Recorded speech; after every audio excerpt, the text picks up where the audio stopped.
Makanya suatu kali Yesus ketika panggil Musa, Mus gitu ya, atau saya mau panggil kamu, saya mau pakai kamu. Teman-teman tahu Musa beralasan dengan saya berat lidah, begitu banyak alasan yang Musa berikan kepada Bapa, kepada Yesus supaya tidak dipakai dan lain sebagainya. Nah, apa yang Yesus katakan pada saat itu?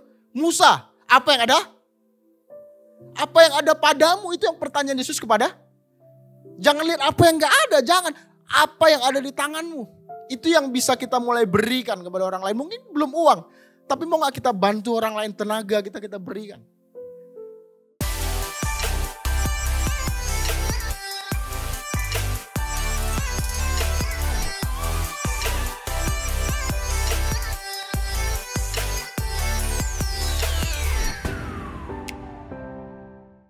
Shalom semua. Sekali shalom. Kasih salam kiri kanannya coba. Kalau yang belum kenal, kenalan dulu. Tapi kalau udah kenal, kalau itu pasanganmu, pegang tangannya erat. Kita mau belajar firman Tuhan sama-sama, kan? Sekali lagi bilang kiri kananmu jangan tersinggung. Ke sebelah kanannya kalau tersinggung kita bertobat. Oke, tema kita bulan ini adalah kita mau belajar mengelola keuangan kita dengan hikmat dari Tuhan. Apa tema sebulan ini? Mengelola keuangan dengan hikmat yang daripada Tuhan. Bapak Ibu jangan salah sangka, tema ini ada bukan karena gereja kita minus. Bukan karena itu, karena percayalah gini. Tema ini ada dari tahun lalu kita susun. Jadi Pak Gembala nyusun tema ini dari tahun lalu. Jadi sekali lagi tema ini ada bukan karena apa? Bukan karena lagi minus. Jadi Bapak Ibu jangan terintimidasi, jangan juga merasa oh ini orang karena minus khotbah tentang keuangan. Bukan. Kenapa kita khotbah soal keuangan? Karena percaya lagi nih, keuangan itu penting untuk kita ajarkan. Yang mengerti katakan amin. Menurut teman-teman, musuh terbesar dari Yesus atau Allah itu siapa? Apakah iblis? Apakah musuh terbesar Yesus adalah iblis? Bukan, karena ribuan tahun yang lalu iblis sudah dikalahkan. Firman Tuhan katakan sekarang iblis itu kayak macan ompong. Jadi cuma bisa mengaum mungkin, bisa mengamati tapi udah gak bisa menggigit kita lagi gitu ya. Nah hari ini firman Tuhan catat yang menjadi musuh utama daripada Yesus atau Tuhan itu adalah Matius 6 ayat 24 katakan tak seorang pun dapat mengabdi kepada dua Tuhan, karena jika demikian ia akan membenci yang seorang dan mengasihi yang lain. Atau ia akan setia kepada seseorang dan tidak mengindahkan yang lain. Kamu tidak dapat mengabdi kepada Allah dan kepada iblis. Apakah gitu ayatnya? Firman Tuhan catat di Matius ini. Kita gak bisa mengabdi kepada Allah dan kepada Mammon. Itu berbicara soal uang. Kita gak bisa gini, uang itu gak salah. Karena yang salah adalah ketika kita mengabdi kepada uang. Kalau kita berpikir semuanya butuh uang, kita bisa begini karena uang dan lain sebagainya. Ketika kita mengabdi kepada uang, di situ letak kesalahannya. Karena firman Tuhan catat kita akan mengasihi yang lain, kita akan mengasihi Yesus dan kita akan mengasihi Mammon. Makanya 1 Timotius 6 ayat 10 katakan karena akar segala kejahatan ialah iblis, bukan cinta uang. 1 Timotius mengatakan kepada kita, kalau ketika kita mencintai uang, kita akan mengindahkan yang lain, lalu kita mengasihi yang satunya. Nah hari ini sekali lagi mau bilang, musuh terbesar iblis adalah ketika kita manusia mengabdi atau mencintai yang namanya uang. Makanya kita mau bahas soal uang gitu ya. Nah hari ini tema khotbah saya adalah generosity. Katakan generosity. Saya lumayan lama bergumul apa yang mau saya sampaikan kepada teman-teman. Karena selama 10 tahun mungkin saya sebagai pengkhotbah, saya tidak pernah sama sekali berbicara soal uang. Belum pernah. Teman-teman yang ikut saya lama, berteman dengan saya lama, percayalah saya gak pernah berkhotbah soal uang. Selama 10 tahun ini saya berkhotbah. Gitu ya. Jadi hari ini kenapa saya pilih tema ini? Karena menurut saya ini adalah dasar dan ini sesuatu yang penting gitu ya. Nah kenapa penting? Yang pertama, kenapa generosity itu penting? Karena generosity, karena murah hati adalah salah satu nilai atau karakteristik dari Bapak kita. Siapa yang percaya kalau Bapak kita adalah Bapak yang murah hati? Bapak kita tuh generous banget, setuju ya? Dia bukan hanya mengasihi kita. Dia bukan hanya setia sama kita, bukan hanya itu. Tapi gini, Dia berikan nyawanya buat kita. Kemurahan hati Tuhan dibuktikan dengan dia menyerahkan nyawanya buat kita. Sehingga gini, oleh karena kemurahan Tuhan, kita tidak menerima yang seharusnya kita terima, yaitu hukuman. Siapa yang setuju kalau kita seharusnya menerima hukuman? Tapi yang seharusnya kita terima, tidak kita terima. Kenapa? Karena kemurahan Tuhan yang luar biasa dalam kehidupan kita. Tapi kita menerima yang seharusnya tidak kita terima, yaitu keselamatan. Siapa yang percaya kalau kita sebenarnya tidak layak terima keselamatan? Kenapa kita terima keselamatan? Karena Yesus murah hati sama kita. Karena Yesus generous sama kita. Sehingga harusnya kita tidak terima, tapi kita terima. Makanya saya mau bilang ini. Lukas 6 ayat 36 mengajarkan kepada kita. Hendaklah kamu murah hati sama seperti Bapamu murah hati. Pertanyaannya, jujur, siapa yang merasa dirinya sudah murah hati? Gak ada. Siapa yang merasa dirinya udah murah hati? Gak ada yang kata. Oh ya, selalu puji Tuhan. 1, 2. Yang lain dari Jelambar gak ada. Dari friend cewek-cewek apa? Suara penting gak ada. Siapa yang merasa dirinya udah murah hati? Oke, ulang. Siapa yang merasa dirinya pelit? Jadi lawan kata dari murah hati itu bukan mahal hati, bukan. Tapi apa? Bahasa Ibraninya medit gitu ya. Siapa yang merasa dirinya pelit? Gak ada juga, gak ada ngaku nih. Mungkin yang ketiga. Kadang baik, kadang murah hati, kadang pelit. Ada? 60% pelit apa 60%-nya murah hati? Apa 70-30 kita mau ngomong apa sih ini gitu ya. Tapi akhirnya dikatakan gini. Hendaklah kamu murah hati. Kenapa kita harus murah hati? Karena Bapa kita murah hati. Kalau kita selidiki ayat ini, Lukas ini bukan berbicara soal uang. Katakan sampingmu, bukan berbicara soal. Perikopnya kalau ditarik itu berbicara soal pengampunan gitu ya. Jadi murah hati itu bukan cuma berbicara soal, tapi pengampunan juga. Tapi kita berbicara lebih luas lagi, berbicara soal kita berikan tenaga kita juga. Berikan perhatian kepada orang lain juga. Berikan ide, berikan waktu, yang terakhir berikan tentu saja uang juga gitu ya. Jadi teman-teman gini, dalam hidup saya, puji Tuhan, Tuhan percayakan lumayan buat saya. Saya dipercayakan uang mungkin, tapi percaya gini, Tuhan juga percayakan talenta kepada saya. Teman-teman setuju kalau saya adalah salah satu sales Tuhan yang terbaik? Saya seringkali dalam tanda kutip jualan Yesus. Saya tawarkan kepada teman-teman, saya dalam perjalanan kekristenan saya menobatkan lumayan banyak orang di seberang gitu ya, bukan. Teman-teman familiar dengan nama kayak Bodinanda gitu, familiar? Itu kan kayak nama Ibrani banget ya. Dia bisa percaya Tuhan karena apa? Saya berikan waktu saya berikan tenaga saya berikan perhatian saya berikan waktu saya, mungkin saya juga berikan uang saya kepada. Di rumah saya ada tempat gym, jadi teman-teman kalau ada waktu kita bisa gym bareng gitu ya. Gak terlalu luas, cuman saya gak tahu berapa kali berapa gitu ya. Saya siapkan tempat gym di sana. Salah satu tujuan saya bikin gym adalah bukan hanya karena saya malas ngantri, itu salah satunya. Tapi gini, saya buat tempat gym, salah satu tujuan utamanya adalah saya berdoa tempat gym itu bisa jadi sarana untuk saya bisa berbagi kebaikan Tuhan dalam kehidupan saya. Jadi tempat gym itu dibikin supaya saya bisa sharing firman Tuhan sama mereka. Jadi di tempat itu bukan cuma ada gym gratis, bukan. Kadang-kala di sana ada kopi gratis, ada PT gratis, kadang-kala ada ayam gratis. Jadi kita bisa habis gym, kita bisa makan dada ayam bareng gitu ya. Tapi yang paling utama di sana seringkali ada konseling gratis.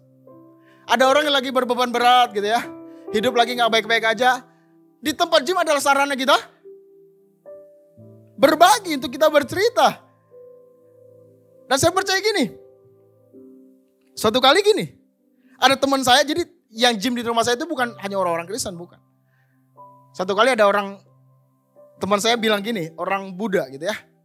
Sur, kok lu baik sih? Atau konteks kita ubah, Sur, kok lu murah hati sih? Kenapa sih lu mau sediain ini semua? Kenapa sih lu mau berikan ini semua? Teman-teman tahu apa jawaban saya? Saya berbuat baik Bukan karena kamu layak, bukan karena kamu pantas, bukan. Karena saya gak terima apapun dari dia kan. Saya berbuat baik karena gini, karena itu identitas saya. Saya cerita gini bukan buat sombong-sombongan, bukan. Tapi gini, saya mau bilang harusnya seorang anak Allah itu hidup. Firman Tuhan ajarkan kepada kita, hendaklah kamu murah hati. Mau gak kita memberi apa yang kita punya? Saya bersyukur di komsel kita, di friend kita. Ada orang-orang yang gak pelit ilmu. Hari ini saya lagi belajar bagaimana caranya digital marketing sama Vincent. Sama istrinya, sama Niko dan beberapa teman-teman. Saya lagi belajar digital marketing, kenapa? Karena saya percaya kelemahan saya tahu kelemahan saya mau belajar sama mereka. Dan saya puji Tuhannya gini, mereka gak pelit ilmu. Saya berdoa gini, teman-teman yang di tempat ini gini, ayo kita jangan hidup buat diri kita sendiri. Kita coba lihat sekeliling kita, apa yang bisa kita berikan, kontribusi seperti apa yang bisa kita berikan kepada kehidupan mereka. Mungkin uang kita mungkin. Kalau kita gak ada waktu, mungkin kita ada uang kita bisa kita berikan buat orang di sekeliling kita. Kita lihat orang di sekeliling kita, apa yang mereka butuhkan. Nah hari gini, mau gak kita menjadi pribadi yang murah hati? Nanti ke belakang kita akan baca. Mungkin teman-teman lihat saya terus bilang, uang saya masih pas-pasan. Saya gak bisa memberi. Saya bingung berinya dengan apa? Gaji saya pas-pasan. Untuk hidup aja saya pas-pasan. Bagaimana caranya saya bisa menjadi pribadi yang murah hati? Mungkin teman-teman berpikir demikian. Tapi percaya lagi nih, saya bertemu dengan begitu banyak orang kaya. Hanya banyak tuh, kaya gitu ya. Tapi pelit. Teman-teman pernah ketemu orang begitu? Kaya sih tapi ada orang yang gajinya pas-pasan tapi murah hati. Dia perhatian sama orang lain, dia peduli sama orang lain, dia mau sediakan waktunya pada orang lain.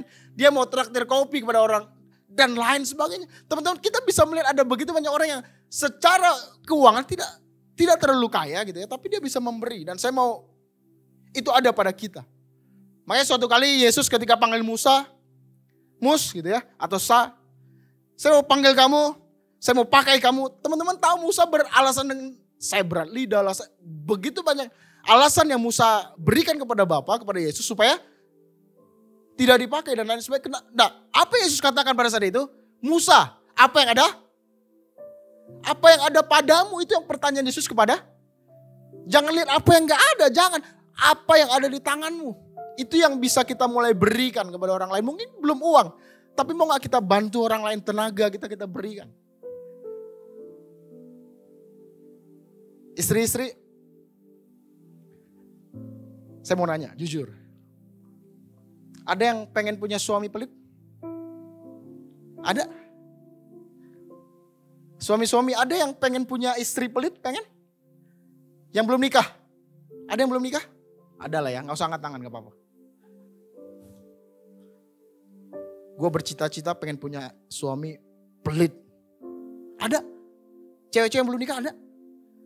Kalau bisa suami saya itu pelitnya tingkat kalau 8 dari 10 gitu. Ada yang mau kayak gitu? Kita pengen suami atau calon suami kita nanti adalah orang yang royal, bener gak sih? Adalah orang-orang yang mau memberikan pengampunan, memberikan maafnya. Mau bantu, berikan tenaganya. Kita pengen dapat suami yang perhatian, setuju ya? Kita pengen dapat orang-orang yang memprioritaskan kita mungkin dan lain sebagainya. Dan saya percaya gini. Kalau rumah tangga kita mau jadi surga gitu ya. Kan kata orang ketika kita menikah nanti rumah tangga bisa jadi surga, bisa jadi. Mau jadi surga?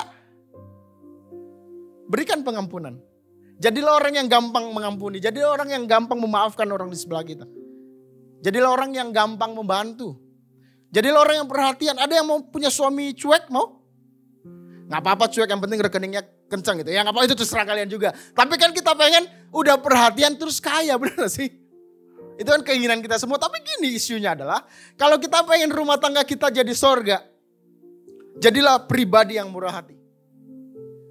Sekali lagi, kalau kita mau rumah tangga kita menjadi rumah tangga yang luar biasa, menjadi sorga, jadilah pribadi yang murah hati. Kenapa kita mesti murah hati tadi yang pertama? Karena Bapa kita adalah murah hati. Yang kedua, kenapa kita mesti murah hati? Kenapa murah hati itu menjadi penting? Yang kedua, karena murah hati adalah buah roh yang kita hasilkan. Gini, bukti kita bertobat bukan bisa berbahasa roh. tapi kita menghasilkan buah berkerajaan Allah. Nah, salah satu buah roh yang harus kita hasilkan, saya nggak bukakan ayatnya di Galatia 5, 2, 3, 2, 4. Saya nggak bukakan karena saya percaya gini, teman-teman udah hafal semua. Nah, salah satu buah roh yang ada 9 itu, salah satunya adalah kemurahan hati. Nah, percaya gini, kemurahan hati itu mesti dilatih. Nggak bisa datang dengan sendirinya. Saya percaya gini, orang-orang yang tadi angkat tangan murah hati nggak langsung jadi pribadi yang murah hati. Enggak, mesti kita latih. Makanya 1 Timotius 4 ayat 8 kalau nggak salah ayatnya. Latihan badani terbatas gunanya. Latihlah dirimu beribadah. 1 Timotius itu mengajarkan kita untuk berlatih beribadah. Beribadah itu bukan ini. Bukan latria, bukan. Bahasa aslinya pakai kata eusebia. Artinya apa? Latihan keserupaan. Artinya gini, murah hati itu mesti kita latih. Karena gak ada satu orang pun yang tiba-tiba jadi murah hati, gak ada. Teman-teman punya anak, kalau anaknya 1 mungkin gak terlalu kelihatan, tapi kalau anaknya 2, kita bisa lihat yang lebih kecil biasanya apa? Lebih egois, benar sih? Makin kecil tiba-tiba dia jadi murah hati, ada. Apa anak saya doang? Enggak, si Eze pengen merebut semua yang cecenya punya. Termasuk perhatian bapaknya. Dia pengen dapatkan semua atensi, kenapa? Egois, kenapa? Dia gak mengerti bagaimana cara menjadi pribadi yang murah hati. Mesti dilatih. Si Kimi umurnya udah mulai 7 tahun, udah mulai mengerti. Ngalah walaupun kadang dipaksa sama orang tuanya ya kan. Tapi udah mulai bisa mengerti bagaimana cara membagi, memberi dan lain sebagainya. Kenapa? Kita latih, kita didik. Sekali lagi, kemurahan hati gak datang dengan sendirinya. Latihlah dirimu beribadah, latihlah keserupaan, latihlah menjadi pribadi yang murah hati.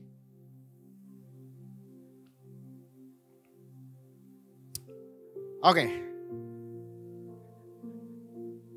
Teman-teman pengen jadi pribadi yang murah hati? Amin? Mau tahu caranya? Karena kadang-kala kita mau sih, cuman ya caranya gimana sih gitu. Oke, kita akan belajar dari 2 kisah di Alkitab, 1 di Perjanjian Lama, 1 di Perjanjian Baru. Nah, ayatnya rada banyak ini. Jadi saya berdoa teman-teman membacanya bersama dengan saya. Bergantian, oke? Setuju? Ayatnya lumayan banyak, tapi kita akan belajar sesuatu hari ini. Ayatnya di 2 Samuel 9 ayat pertama sampai 11. Teman-teman kelihatan? Saya akan bacakan ayat pertama, bergantian sampai ayat ke-11. Yang mengerti katakan amin. Berkatalah Daud, masih adakah orang yang tinggal dari keluarga Saul? Maka aku akan menunjukkan apa? Kasihku kepadanya oleh karena Yonatan. Ayat kedua.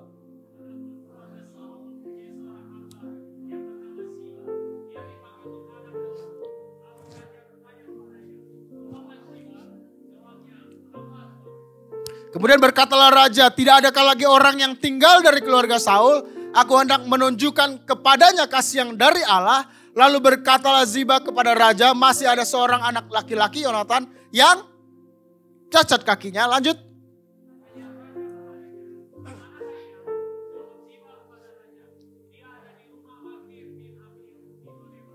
Sesudah itu Raja Daud menyuruh mengambil dia dari rumah Makhir bin Amil dari Lodebar.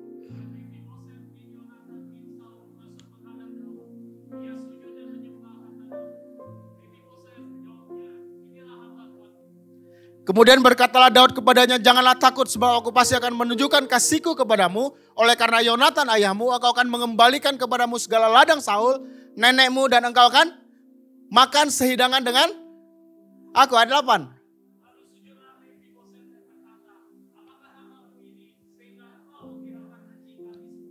Lalu raja memanggil Ziba, hamba Saul itu, dan berkata kepadanya, segala sesuatu yang adalah milik Saul dan milik seluruh keluarganya, kuberikan kepada cucu tuanmu itu. Ayat 10 gak usah, ayat 11 kita baca bersama-sama. Berkatalah hambamu ini,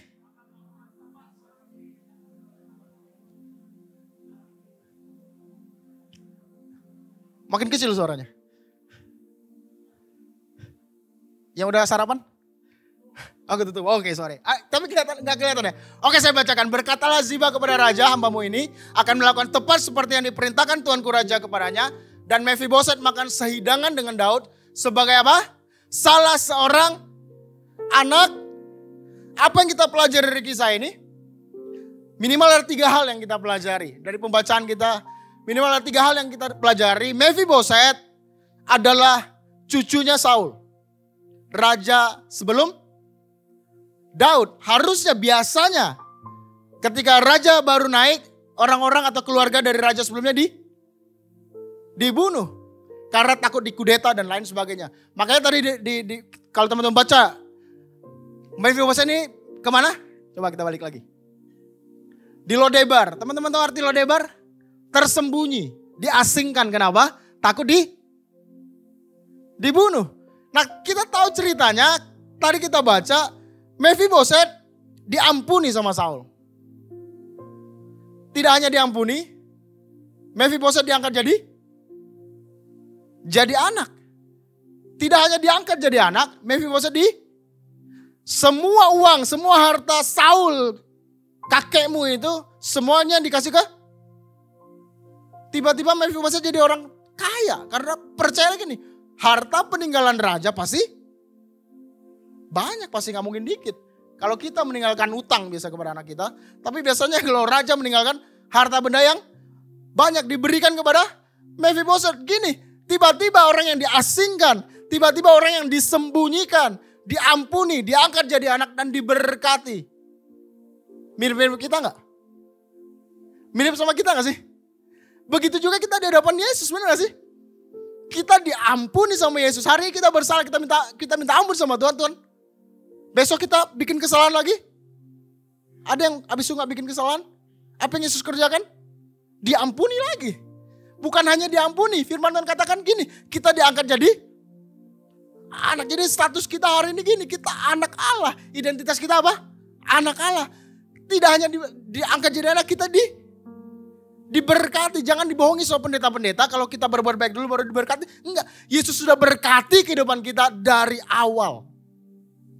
Tidak perlu berbuat sesuatu kepada Yesus. Tuhan sudah berkati kehidupan kita. Bahkan gini, Yesus memutuskan tinggal di dalam kita. Percaya gini, itu adalah berkat yang terbesar dalam kehidupan kita.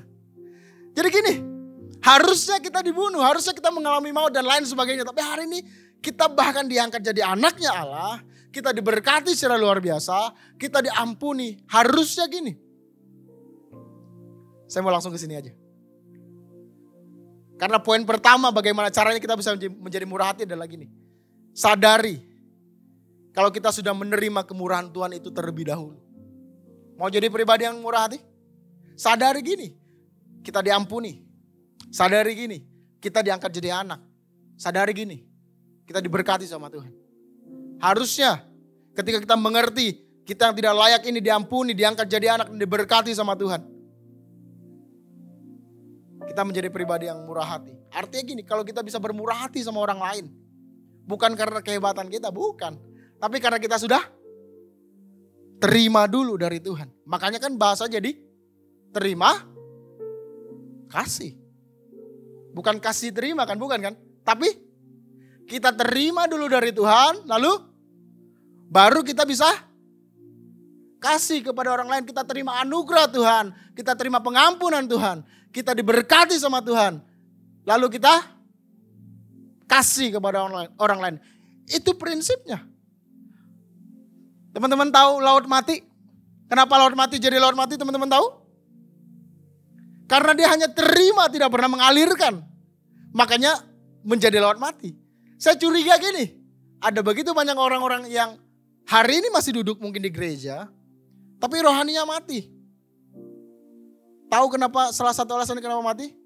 Karena kita cuma terima gak kasih. Kita cuma terima dari Tuhan, kita gak pernah kasih kepada orang lain.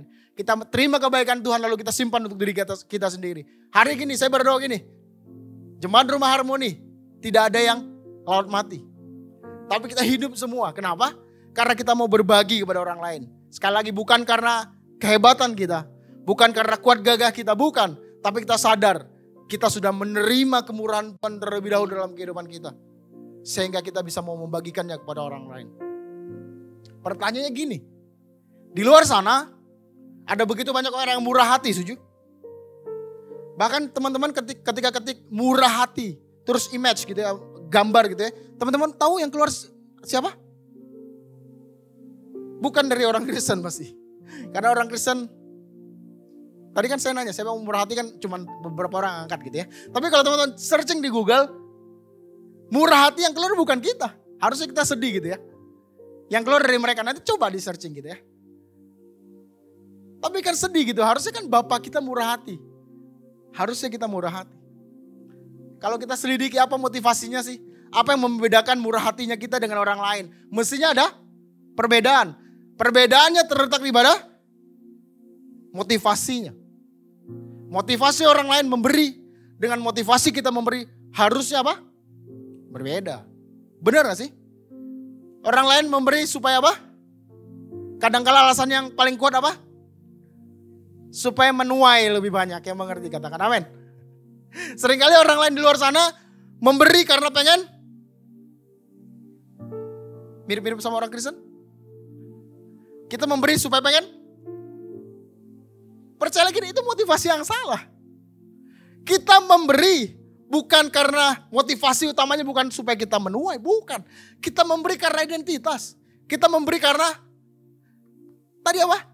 Kita sudah menerima kemurahan Tuhan. Tujuan utama motivasi kita memberi bukan supaya kita menuai 10 kali, 20 kali, 30 kali lipat. Bukan, itu orang luar harusnya. Kita memberi karena identitas. Seringkali orang tidak layak kita beri, tapi kita beri kenapa? Identitas kita sebagai anak raja. Bukan supaya Yesus. Nih, kita memiutangi Yesus. Pernah dengar ajaran begitu? Ketika kita memberi, kita lagi, kok bisa Tuhan punya utang sama kita? Kan gitu kira-kira. Tapi kan kita seringkali diajarkan kita beri supaya kita terima. Saya percaya ketika kita memberi kita bisa menerima dari Tuhan. Saya percaya itu. Tapi jangan jadikan itu sebagai motivasi dong. Benar gak sih? Itu motivasi orang di luar sana. Harusnya apalagi jemaat Rumah Harmoni gak boleh punya motivasi tersebut. Kita memberi karena kita sudah terima dari Tuhan. Walaupun mungkin kita belum diberkati secara materi. Kita tetap beri kenapa? Identitas saya. Walaupun orang ini tidak layak kita baikin misalnya. Tapi kita baikin juga kenapa? Identitas saya apa? Anak raja. Kita diberkati. Kita diampuni.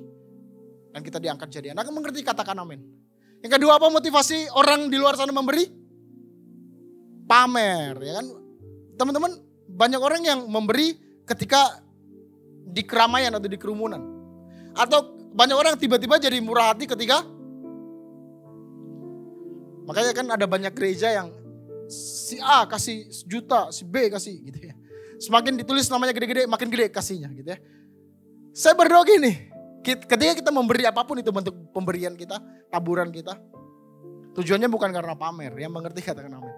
Yang ketiga karena ada maunya. Teman-teman pernah ketemu orang yang sama cewek atau sama pasangannya, pacar, baik banget, pernah? Royal banget, ngasih gitu. Saya banyak teman yang jenis begini. Sama pacar baik banget. Tapi kok sama teman, sama saudara, sama orang tua, sama sekelilingnya. Pelit banget, pernah? Itu bukan baik, itu ada maunya, mengerti katakan amin. Oke, saya gak mau lama-lama di sini, bahaya. Jadi yang pertama tadi. Bagaimana caranya supaya kita bisa menjadi pribadi yang murah hati? Sadari kalau kita sudah menerima kasih karunia Tuhan. Menerima kemurahan Tuhan terlebih. Kalau ketika kita menyadari itu, saya percaya gini, kita akan menjadi pribadi yang murah hati. Contoh kedua dan cerita kedua. Masih mau baca firman Tuhan? Lanjut, baca, bergantian lagi. Jawab Yesus adalah seorang yang turun dari Yerusalem ke Yeriko. Ia jatuh ke tangan penyamun-penyamun yang bukan saja merampoknya habis-habisan, tetapi yang juga memukulnya dan yang sudah itu pergi meninggalkannya setengah. Ayat kedua, lanjut.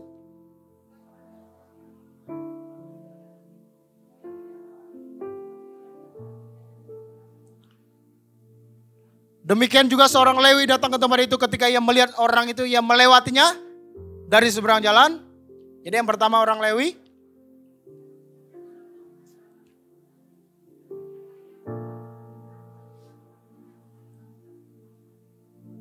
Ia pergi kepadanya lalu membalut luka-lukanya sesudah ia menyiramnya dengan minyak dan anggur. Kemudian ia menaik orang itu ke atas keledai tunggangannya sendiri. Lalu membawanya ke tempat penginapan dan merawatnya. Ayat 35.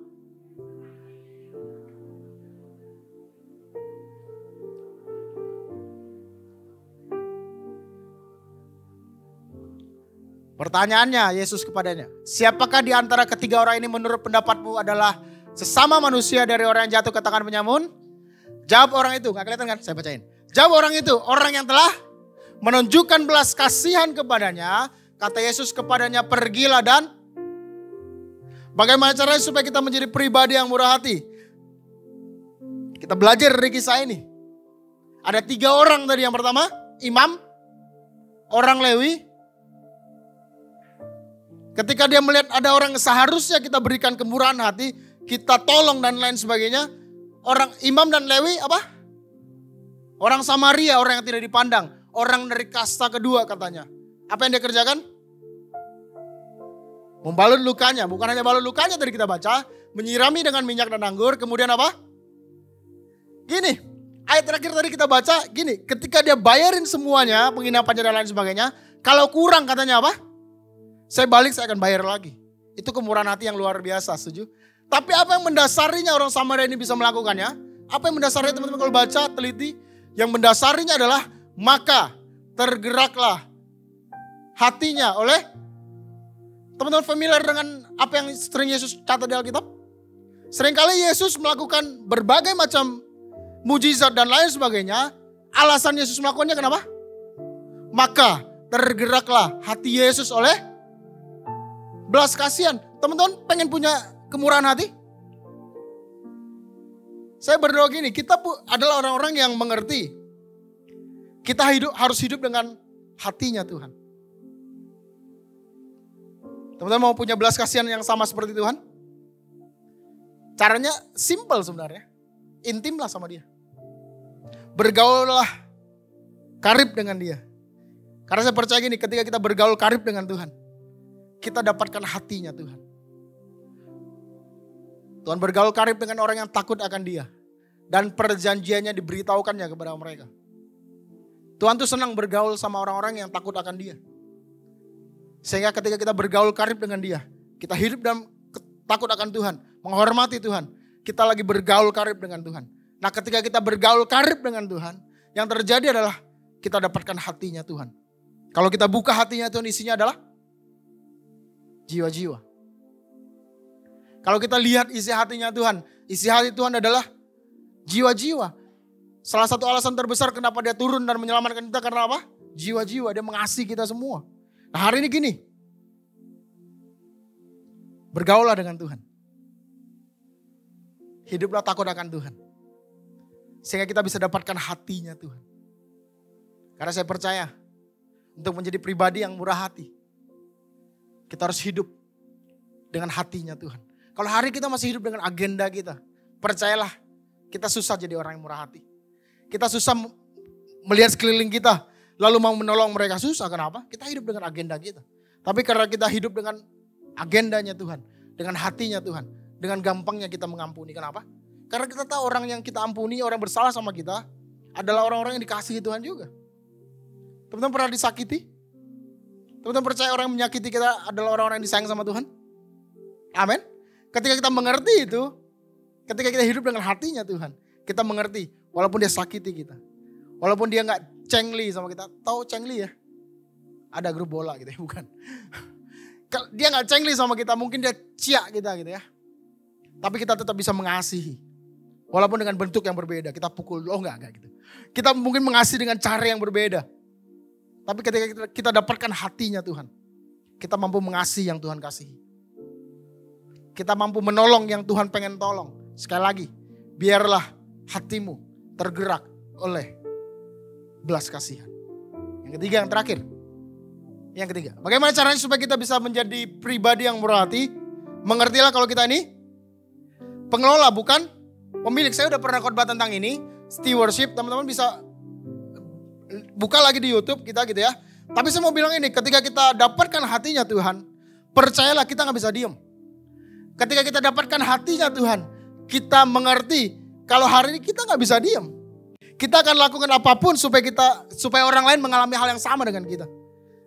Kita akan atur waktu kita sedemikian rupa. Supaya kita tetap ada waktu buat anak dan istri kita. Lalu kita tetap ada waktu buat orang lain. Kenapa ini penting? Karena ada begitu banyak orang yang saking sibuknya di luar, sampai lupa dia punya anak dan istri. Ada begitu banyak hamba-hamba Tuhan. Di sini enggak, sini aman, apalagi Pastor Joe gitu ya. Aman gitu ya. Tapi gini, ada begitu banyak hamba Tuhan yang akhirnya berpisah sama istrinya. Kenapa? Sibuk pelayanan, di luar gak bisa atur waktunya. Punya waktu sama anak dan istrinya juga. Nah hari gini, ketika kita dapatkan hatinya Tuhan, kita jadi pengelola yang luar biasa. Kita mengerti ada waktu buat istri, ada waktu buat anak, ada waktu buat orang lain gitu ya. Kita bisa atur tenaga kita supaya yang gini, kenapa atur tenaga itu penting? Karena seringkali gini, ketika kita kuras tenaga kita di pelayanan, ketemu sama orang lain, bermurah hati sama orang lain gini. Seringkali ketika kita pulang ke rumah, pasangan kita dapatkan versi terburuk dari kita. Benar gak sih? Kita capek pelayanan di luar, kita doakan orang lain, kita bagi waktu sama orang lain, kita habis-habisan, energi kita terkuras, kita pulang ke rumah, istri kita, anak kita dapatkan versi terburuk dari kita. Jadi orang lain terima versi terbaik, orang di rumah apa? Dapat versi terburuk. Bilang saya lagi, tidak cengli. Kita mesti atur waktu kita atur tenaga kita supaya apa? Orang di rumah harus dapatkan versi terbaik juga dari kita. Yang mengerti katakan amin. Kita atur uang kita mengerti 100% milik. Kita atur sedemikian rupa, kita mengerti. Ada waktunya kita menabung, ada waktunya kita menabur. Ada waktunya kita save buat diri kita, ada kalanya kita memberikan kepada orang lain. Ada kalanya kita tabung, ada kalanya kita tabur. Oke, udah mau berakhir, dikit lagi. 2 poin terakhir. Cepat aja. Siapa yang tidak perlu memberi? Hendaklah masing-masing memberikan menurut apa? Kerelaan hatinya, jangan dengan sedih hati atau karena paksaan. Sebab Allah mengasihi orang yang memberi dengan. Siapa yang tidak perlu memberi? Orang yang tidak rela. Orang yang sedih hatinya. Orang yang ini bisa kita perdebatkan gitu ya.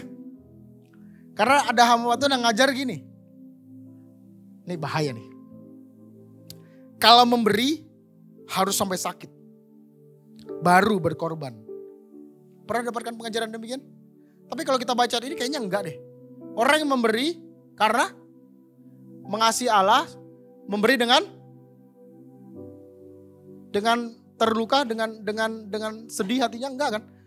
2 Korintus mencatat kepada kita, orang kalau memberi hatinya mesti rela. Enggak boleh sedih hati, enggak boleh terpaksa. Benar gak sih? Nah hari gini, kalau sekarang kita memberi sesuatu terus tidak rela, ya jangan kasih dulu. Belajar bagaimana caranya supaya kita bisa rela. Kalau sedih, kalau terpaksa apalagi, percaya lagi apapun yang kita lakukan, kalau terpaksa tidak akan pernah maksimal. Makanya ada begitu banyak orang yang pakai topeng, kelelahan, burnout. Kenapa? Terpaksa sih lakukannya. Kita bagi waktu sama orang lain. Kita kasih ide kepada orang lain. Kita kasih ide bisnis kepada orang lain. Lakukannya dengan terpaksa, percaya lagi nih. Capek lama-lama. Nah hari ini kita mengajarkan kepada kita, kalau memberi harus dengan senang, dengan sukacita. Nah kita beri uang misalnya. Sukacita gak? Kenapa orang gak bisa sukacita ketika memberi uang? Karena kita berpikir memberi itu berkurang. Miliki prinsip yang baru. Memberi itu bukan berkurang. Memberi itu bertambah. Apa yang bertambah? Sukacitanya bertambah. Nilai orang tersebut bertambah, setuju? Ketika kita menjadi pribadi yang murah hati, orang lain itu melihat Yesus. Orang lain melihat pribadi Yesus, karakter Yesus. Ketika kita memberikan tenaga, ide, pikiran, pengampunan dan lain sebagainya termasuk uang, mereka mendapatkan nilai yang baru. Saya ngobrol sama Niko. Nik, perasaan nilai kita sama orang kebanyakan kok beda ya? Saya pernah ketemu sama orang gini. Makan nih ngopi bro. Habis 75.000, parkir 5.000 jadi. Duit parkirnya dimasukin 80.000 bagi 2. Saya ngelus dada gitu ya. Terus saya bilang sama Niko, Niko bisa ya gitu. Teman-teman tahu apa yang menjadi jawaban Niko? Sebenarnya mereka normal, kita yang gak normal katanya. Saya mau bilang ini, harusnya ketika kita menerima kasih karunia Tuhan, kita gak bisa jadi orang yang perhitungan, gak bisa. Kita jadi orang yang murah hati. Nah kita bahas itu lain kali. Tapi percaya lagi nih, sampai duit parkir masukin itu keterlaluan. Benar? Benar gak sih? Apa saya yang aneh? di komunitas kita sama Covid dan lain sebagainya, kita hampir tidak pernah split bill, nggak pernah. Saya nggak bilang itu paling benar, enggak. Semua orang punya kehidupan, punya prinsip masing-masing. Tapi di komunitas kita nggak pernah split bill. Kenapa? Ada kalanya dia yang bayar, besok dia yang bayar, oh enggak kayak gitu. Tapi kadang-kala dia yang bayar, kadang-kala saya yang bayar. Niko lebih kaya, ketika makan gyukaku dia yang bayar, ketika ngopi saya yang bayar. Harusnya kan gitu dong, benar gak sih? Kita gak boleh perhitungan, harusnya kita jadi orang yang murah hati. Karena ketika kita memberi, kita gak berkurang sebenarnya. Bertambah sukacitanya, apalagi ini, ketika kita memberi kepada orang lain, terus hidupnya berubah, sukacitanya bertambah 2 kali lipat. Ketika kita memberikan sesuatu, memberikan ide kita, hidupnya berubah, sukacita kita bertambah. Sekali lagi, memberi itu bukan berkurang, memberi itu pertama, miliki prinsip demikian. Sehingga kita gak menjadi orang-orang yang medit gitu ya. Oke, terakhir. Terakhir, ini benar-benar terakhir. Masih ada 6 menit pas. Kenapa kita harus memberi? Kenapa kita harus menjadi pribadi yang murah hati? Karena itu menyenangkan hati Tuhan. Ibrani 13:16 katakan, janganlah kamu lupa berbuat baik dan membagikan apa yang, karena korban seperti itulah yang. Siapa yang percaya ketika kita menjadi pribadi yang murah hati, Tuhan disenangkan? Amin. Ketika kita egois, ketika kita hanya memikirkan diri sendiri, percayalah ini. Yesus di atas surga gini lihat, kok ini gak mirip gua sih gitu. Kok saya murah hati, saya korbankan nyawanya. Kok orang di belakang saya, orang yang ngakunya sebagai anak saya, kok hidupnya pelit banget sih. Gini, percayalah ketika kita murah hati, Yesus disenangkan. Kemarin anak saya, si Kimi, ketika acara di sekolahnya dia jadi MC. Dia dance juga, dia nyanyi juga, dia jadi MC juga. Saya datang sama istri, terus saya lihat. Bener ini, gak salah, ini pasti anaknya Novi pasti. Pasti, kenapa? PD-nya dapat. Teman-teman lihat kalau Kimi ngedance, semangatnya dapat, pengen tampilnya dapat. Itu pasti bukan bapaknya, itu pasti bukan. Itu pasti anak emaknya. Kenapa? Dari kecil emaknya suka tampil memang. Dari kecil emaknya suka nyanyi, dari sekolah minggu katanya. Saya ketika lihat Kimi begitu, saya ngerti kalau ini pasti anak maminya. PD-nya, beraninya, skillnya dan lain sebagainya. Mirip maminya. Saya percaya gini, ketika maminya lihat anaknya tampil, bangga gak? Seneng gak dia? Seneng, ini anak gua nih katanya. Makanya gue tahu, dia cerita habis itu. Dulu saya kecil juga begini. Saya sekolah minggu, kalau gak tampil saya nangis dan lain sebagainya. Saya ngerti, ketika dia lihat anaknya begitu, mirip dengan dia di sebelah apa? Senyum-senyum dia. Sama sebenarnya, ketika Yesus melihat kelakuan kita, bikin Tuhan senyum gak? Ketika Tuhan melihat karakter kita, Tuhan senyum-senyum dan bilang ini anak saya nih, bener nih. Atau dia memalingkan muka, ya gak mungkin juga, ini bahasa saya. Dia memalingkan muka, ini gak mirip gua. Apa kita yang mana? Ketika kita menjadi pribadi yang murah hati, Alkitab catat, menyenangkan hati Tuhan. Yang terakhir, paling terakhir, saya undang musik untuk maju ke depan semua. Karena yang terakhir agak bahaya, saya gak mau sendirian gitu ya. Saya undang mereka maju ke depan. Sebelum saya klik nih, kenapa kita harus memberi?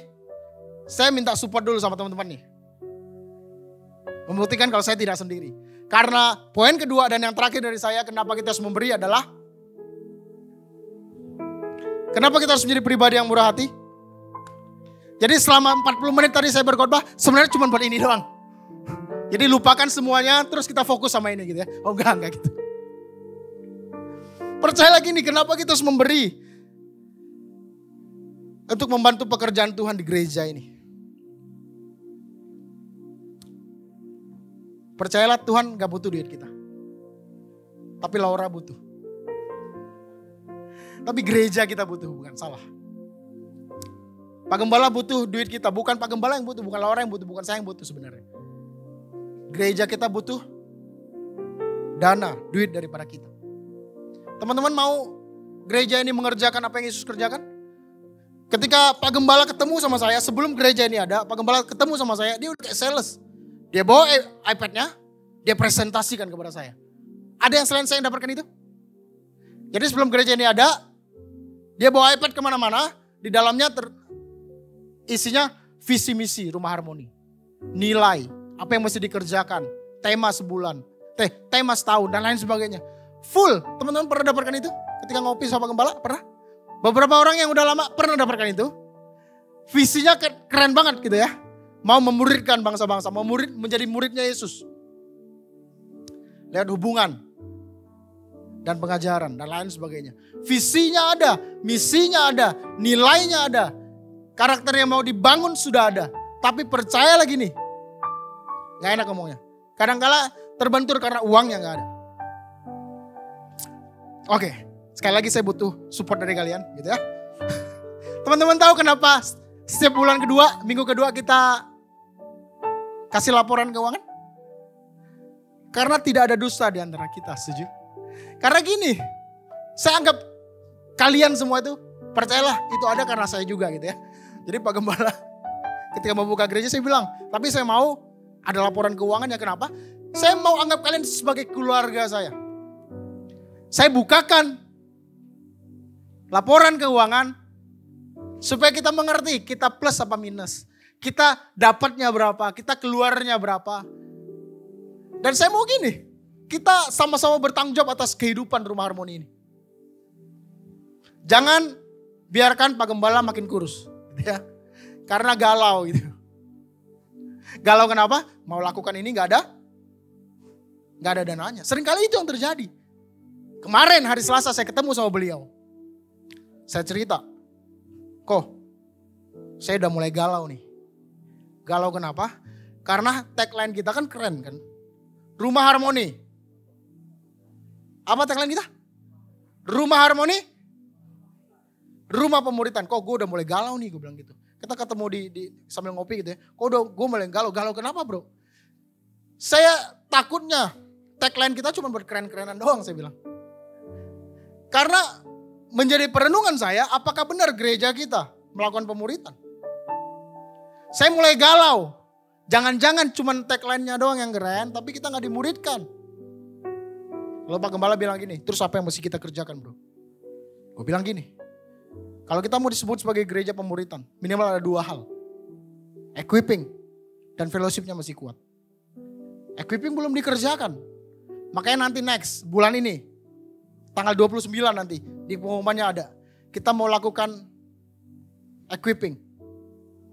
3 sesi, atau 2 apa 3 sesi, terus kita retreat, terus kita 3 sesi lagi. Kita mau equip kita semua, kita mau diperlengkapi, kita mau belajar bersama-sama. Sehingga saya percaya gini, kita belajar, kita praktekkan, kita menjadi muridnya Yesus. Kita mau perbanyak fellowship. Tapi untuk itu semua bisa terjadi, butuh bro? Butuh dana. Saya gak lagi minta-minta, enggak. Ini buat kita, dari kita untuk kita. Kita memberi karena apa? Gereja kita programnya mesti jalan. Kadang-kala anak teens kasihan gitu ya. Kasihan kenapa? Makanya ketua teensnya enggak ada. Kadang-kala kasihan kenapa? Dia mesti melakukannya semuanya dari kocek dia pribadi. Kantong dia pribadi, saya ralat. Kenapa? Karena dana dari gereja gak ada seringkali. Dia keluarkan dana sendiri. Nah Patrick, saya gak tahu dia makin kurus apa enggak. Kalau Pak Gembala kan kelihatan makin kurus. Tapi kalau dia enggak, karena dia ada Pepirino gitu ya. Dia punya usaha gitu. Tapi gini, isunya apa?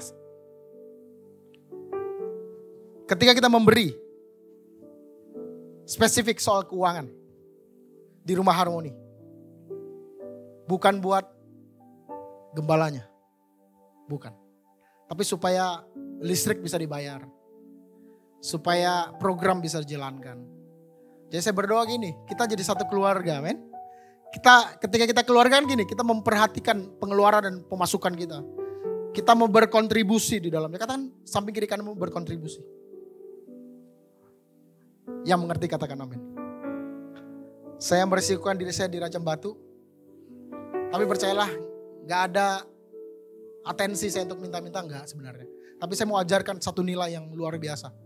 Jadilah pribadi yang murah hati. Dimanapun kita berada. Salah satunya di gereja kita. Jadilah pribadi yang suka menabur. Pak, gue belum punya uang. Tabur tenaga kalian. Di gereja saya belum punya uang untuk saya taburkan. Taburkan ide kalian. Saya belum punya uang untuk ditaburkan.